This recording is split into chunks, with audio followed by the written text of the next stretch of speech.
things like fighting for physical space, making sure that the teams are getting co-located.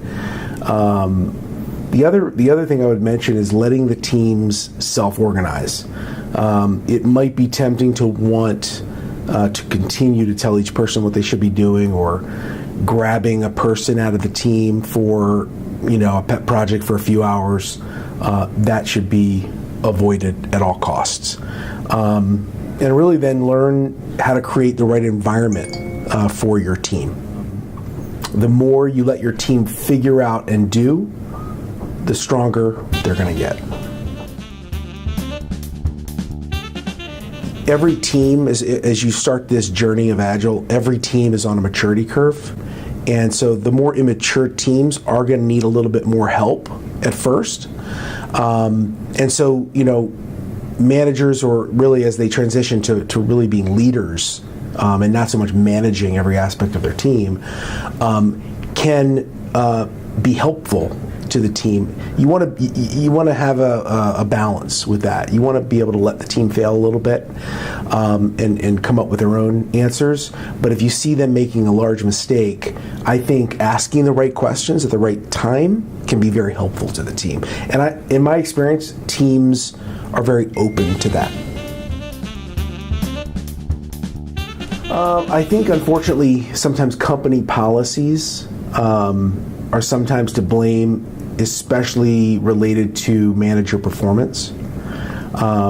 Most managers bear the brunt of meeting deadlines, etc., and that's what they're used to. And then they put the pressure on the teams for that, for those dates that are promised. And they're going to be graded on ensuring their teams meet the deadlines.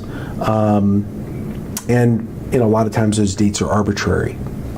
So that's very difficult, I think, for managers. They've also typically spent years working with the business on high-level requirements, giving estimates of work, establishing the dates, etc. So in other words, they did all the real thinking for the teams. So I guess that's difficult for managers, to really let the teams think for themselves. Certainly there are dates that have to be met. There might be a regulatory date that must be met. I think it's really about allowing the team to, if they know that that's something that is firm and must be met, then there are other levers that they can pull. Scope is probably the biggest one. Maybe team size, potentially, if that would help. Sometimes that doesn't help. Sometimes that would actually harm the team to actually add more people. I think that the leader mindset is critical. The vast part of that leadership is going to be about changing the organization so that obstacles are removed from the teams so that they can thrive and actually get things done in a short iteration. That's what managers need to become: servant leaders, creating the environments for their teams to thrive. I wish I knew how hard it was going to be, especially the way that we handled our first transformation. At one financial organization, we did more of a big bang approach, where all the teams really started on the same day. And we had a lot of teams. And the amount of Agile expertise and coaching that requires, and mature Scrum Masters that requires, made it really hard, because we didn't really have that.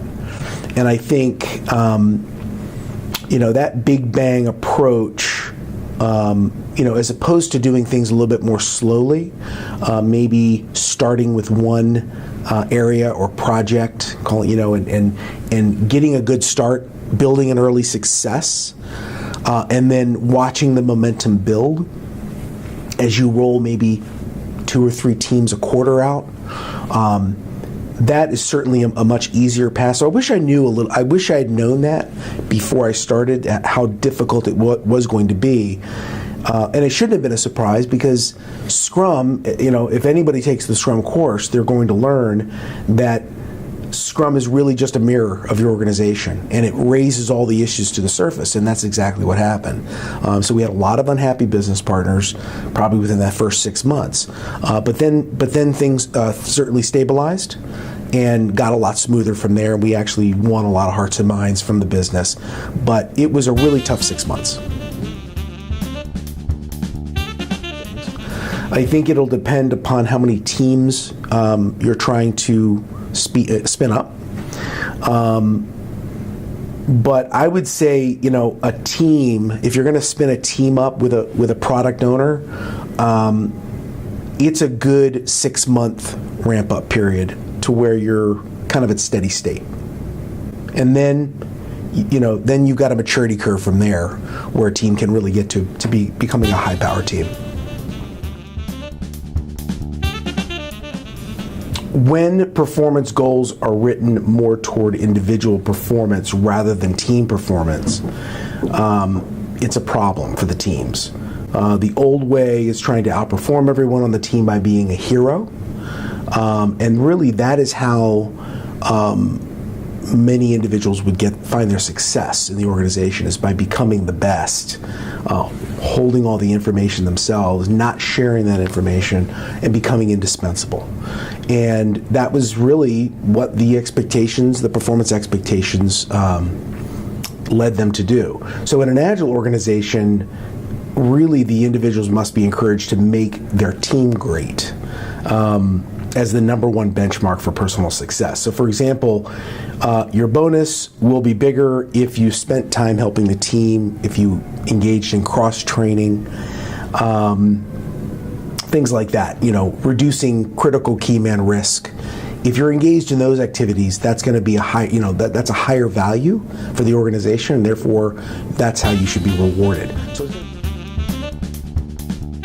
But for managers, expectations are often written about them, but those expectations also need a rewrite. They need to be encouraged to create an ecosystem whereby the teams are going to thrive. Because that's really how it happened for me and many others, where leaders would sit in a room, for example, with Craig Larman for 3 days doing Scrum Master training. And the interaction that happened in that room and the immersion into the material, that's really when the penny dropped for me and for a lot of other managers. It's when you really have a chance to think through things.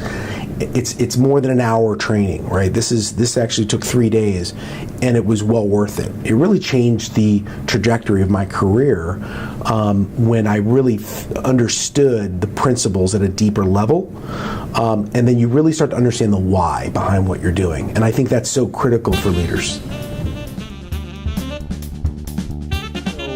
Certainly it would be going back to the thought that it's all about the team, and that team focus is so important. I think also there needs to be a focus around who's going to be in front of the business. In the old way of thinking, managers are the ones who sit in front of the business, whether that's the actual business partner or some project team middle group that's trying to do handoffs between the business and technology. But the manager's that person that's front and center, that's doing that translation. And I think it's really important for managers to realize that there's another relationship that has to be developed. And that relationship is between the business owner and the team itself. So I would say that is critical, especially in building trust.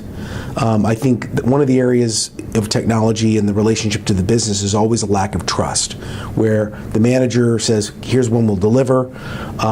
There's really no transparency in terms of what the team's working on day to day or month to month even sometimes. And so it's really important for the team to have that direct interaction on a regular basis with the business partner. That's why Scrum is so effective in this, in that it really sets up at least a couple times an iteration where the team gets in front of the business owner for priorities, to show them what they've done in the last iteration, and really to show them everything that's being worked on. So it's full transparency, and it's absolutely essential in creating that trust. Old habits die hard, so be patient.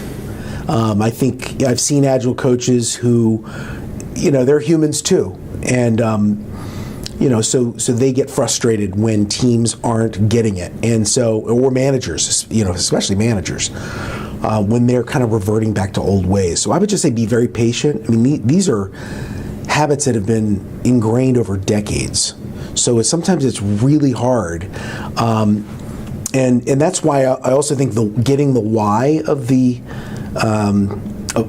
why of Agile is so important, and that's why that training is so important. So again, push for the training, for that really kind of immersion type training over 2-3 days.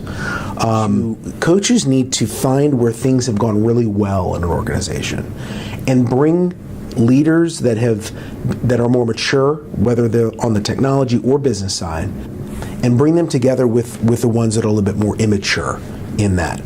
I find that while Agile coaches are absolutely essential to what's happening, sometimes it's good to have their peers speak to them as well.